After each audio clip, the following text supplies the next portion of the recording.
네, 안녕하세요. 김강수 세무사라고 하고요. 저는 부산, 울산, 경남에서 활동하고 있는 세무사고 10여 년 동안 컨설팅에 대한 부분들만 진행을 좀 해오고 있다라고 보시면 될 것 같고요. 부산지방청에서는 제가 경영 컨설팅 관련해서는 가장 많은 신고를 했던 세무사라고 하더라고요. 네, 오늘 주제는 이익소각인데 이익소각이 무엇인가요? 네, 이익소각은 가지급금이나 이익잉여금을 정리하는 대표적인 방식인데 학문적으로는 발행된 주식을 지워서 없앤다 이런 표현을 하고 컨설팅 시장에서는 태워서 없앤다 이런 방식을 많이 진행하고 있고요. 상법 341조에 따라서 자기 주식을 취득한 경우에 소각을 할 수 있으며 소요 시간은 35일 정도, 최소 35일 정도가 소요되는 까다로운 컨설팅이라고 보시면 되는데요. 이미 대표님들께서는 알고 계신 컨설팅이라고 보시면 될 것 같아요.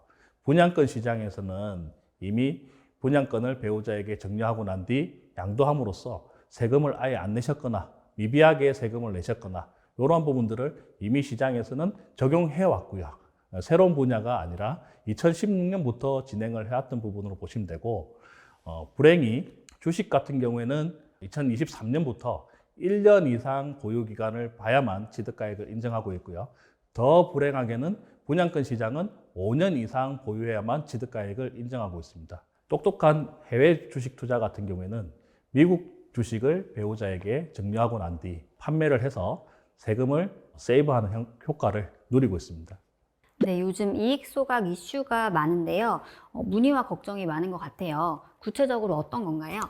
네, 이익소각을 진행하셨던 대표님들이 세무조사가 나온다라고 하니까 걱정을 좀 많이 하고 계신 경우라 보시면 되는데 실제로 세무조사가 나온 경우를 보면 실질과세에 따라서 진행한 경우에는 세금이 과세되지 않고 넘어가는 경우가 많았는데 6개 과세 관청 중에 유난히 한 곳이 실질과세의 여부를 따지지 않고 과세를 해버린 경우가 생겨서 지금 논란이 되고 있는 경우라고 보시면 됩니다. 하지만 과세가 되었다 해서 끝나는 게 아니라 조세 불복이라는 절차를 통해서 뒤집어지는 경우도 많았고요. 이 경우 또한 경제적 기속이 실질되었다면 뒤집어질 수 있을 것으로 판단됩니다. 근데 사실 이익소각이 꼭 필요한 대표님들이 많지 않나요?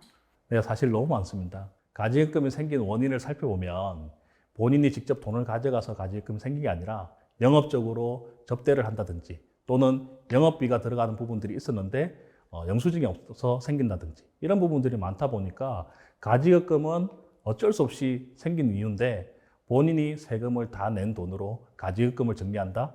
사실 쉽지 않거든요. 그러면 컨설팅을 통해서 그렇게 불가피하게 생긴 가지급금을 정리하는 게 맞지 않을까요? 네, 이익소각 참 말이 많은 것 같은데 어떻게 해야 되나요? 네, 이익소각은 납세자들이 선택할 수 있는 방식 중에 가장 세금이 적고 파워풀한 방식이라고 보시면 되는데 그러한 방식이 탈세적이고 부당적이지 않은 잘못되지 않은 방식이라면 경제적 기속이 실질되는 방식이라면 문제없이 정리하실 수 있을 겁니다. 네, 잘못된 방법이 문제라고 하셨는데 전문가가 보시기에는 컨설팅 시장에 잘못된 컨설팅이 맞나요?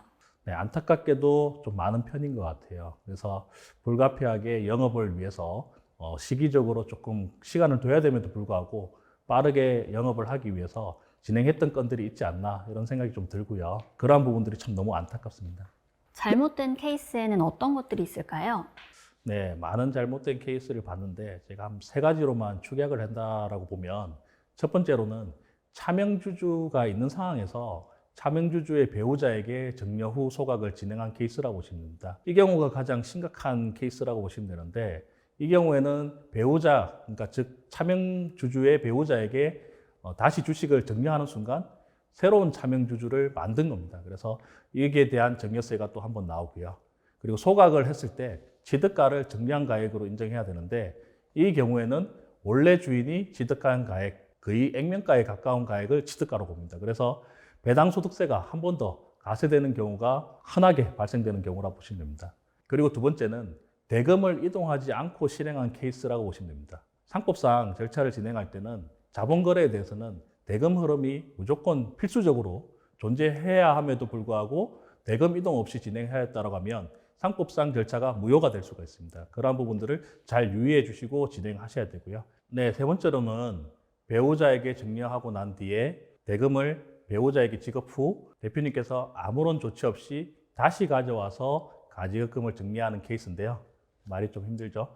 다시 얘기하면 배우자가 돈을 가지고 있어야 됨에도 불구하고 대표님께서 그 돈을 가져왔기 때문에 경제적 기속이 실질되지 않아서 국세기본법 실질과세 원칙에 위배된다라고 보시면 됩니다. 근데 여기서 하나 재미난 쟁점이 하나 있는데요. 만약에 사모님께 돈을 빌릴 때 금전소비대차계약서를 쓰고 이자를 꼬박꼬박 지급받았다라면 어떻게 됐을까요? 이 경우는 상속증여세법에 따라 부모님께 자녀가 돈을 빌리고 이자를 지불했을 때 증여로 보냐 안 보냐 이러한 부분들이랑 똑같은 쟁점을 차지하는데요. 사실은 답이 없습니다. 종합적으로 판단해서 가세를 하겠다라는 국세청 입장이기 때문에 종합적으로 판단을 잘 하셔서 진행하셔야 될 겁니다. 네. 그러면 이익 소각을 제대로 잘 하려면 어떻게 해야 되나요? 네, 어려운 질문인데요. 자, 세 가지 잘못된 케이스를 들었으니까 세 가지 잘못된 케이스를 조금 잘된 방향으로 조금 바꿔본다라고 하면 첫 번째, 차명 주식이 있는 상황에서 차명 주식의 배우자에게 진행을 했다. 자, 이런 경우에는 시간을 조금 더 갖고 차명 주주가 가지고 있는 주식을 찾아오셔서 진행을 하셔야 됩니다. 그리고 나서 경제적 기속이 실질되게끔 진행을 하시면 되고요.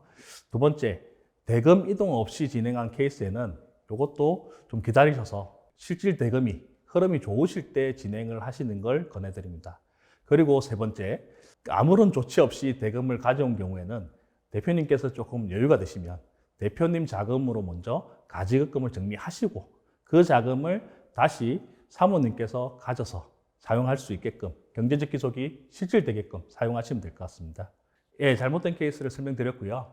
다음 영상에서는 잘된 케이스, 어떻게 하면 잘할 수 있는지를 이어서 상세하게 설명드리도록 하겠습니다.